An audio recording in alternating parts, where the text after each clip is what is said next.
Greetings. Today we begin the study of the name of God, Jehovah Olam.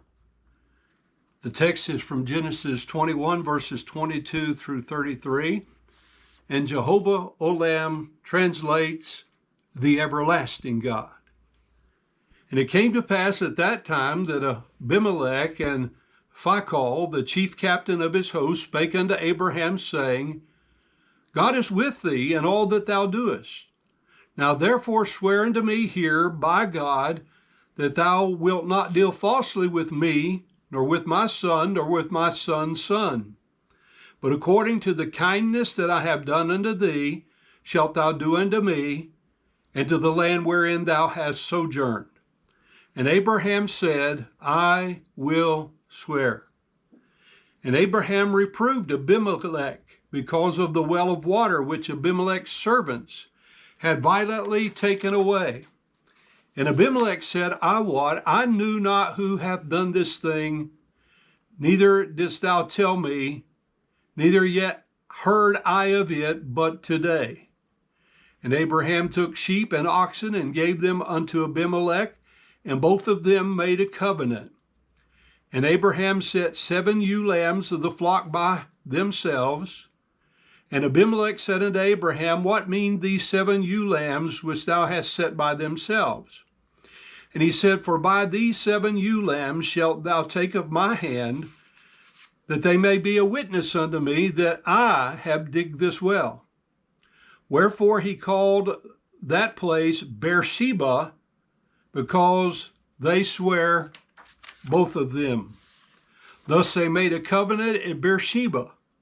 Then Abimelech rose up, and Phicol, the chief captain of his host, and returned into the land of the Philistines.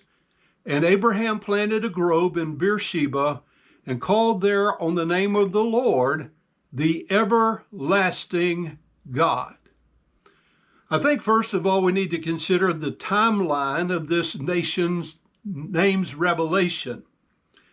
In Genesis 16 and verse 16, it tells us that Abraham was 86 years of age when his son Ishmael was born. Genesis 21:5 tells us that Abraham was 100 years old when his son Isaac was born. So God told Abraham that he would be the father of many nations. Physically, that was true of the descendants of Ishmael and the descendants of Keturah's children after Sarah's death. In addition to the descendants of Isaac.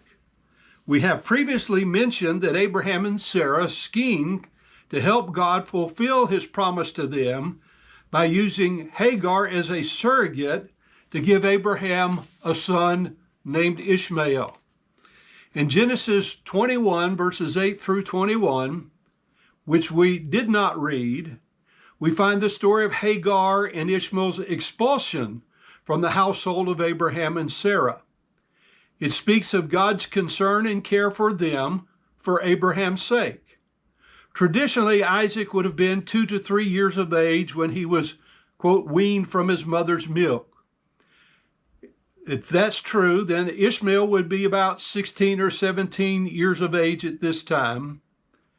14 years is their age differential according to Scripture.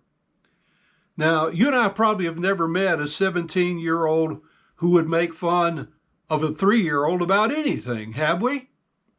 Of course we have. That's kind of what 17-year-old people do. However, Sarah, witnessing his mocking, demanded that the mother and son be expelled from the household.